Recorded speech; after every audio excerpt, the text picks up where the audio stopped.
হয়েছে কি এই তো পুরো ওপেন প্লেস, এখানে মানে বাচ্চারা আসে, ওই যে বিভিন্ন রকমের যে প্লাস্টিকগুলো হয়, গরিব মানুষ ওরা দিয়ে পুড়িয়ে নিয়ে যায়, তার দিয়ে ওরা কী করে ওদের পেটটা চলে, ঠিক আছে।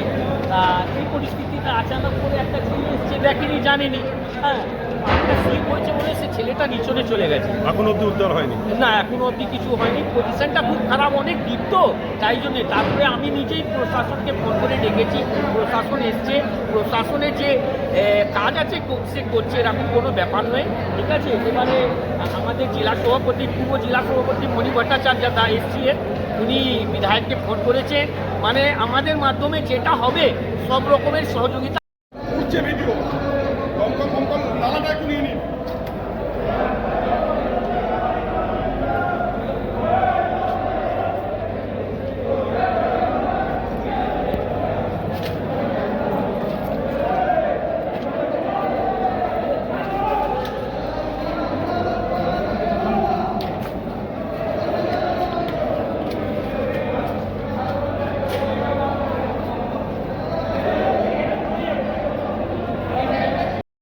কেএমডি এর পুরনো পাম্পিং স্টেশন পরিত্যক্ত অবস্থায় পড়ে আছে, যার সমস্ত মেশিনারি, ওপরের যে কভার, নেট, গার্ড, সেগুলো সব চুরি হয়ে গেছে। এই অবস্থায় এখানে নিচে অনেকগুলো জলের পকেট হয়ে আছে, ড্রেনের পকেট হয়ে আছে।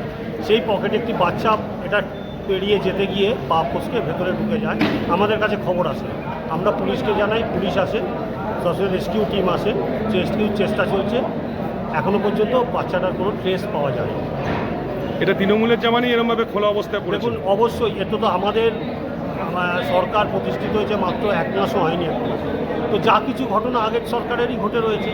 এখান থেকে বেলগেছিয়ার জল পাম্প করে এখানে আনা হতো, এই চেম্বারগুলো স্টোর হয়ে এখান থেকে আবার ভাগাড়ের পেছন দিয়ে বার করে দেওয়া হতো। তো সমস্ত সিস্টেমটাই ডিস্ট্রয় হয়ে গেছে, ধ্বংস হয়ে গেছে। এখানে সন্ধেবেলার পর গাঁজাখোর, হেরোইনখোর, নেশাখোর, পাতাখোরদের আড্ডা বসে। তো সেই অবস্থায় এইখানে চলছিল। আজকে একটা দুর্ঘটনা ঘটে গেছে, একটা নিরীহ বাচ্চা। এখনো অব্দি উদ্ধার হয়নি? এখনো পর্যন্ত উদ্ধার করা যায়।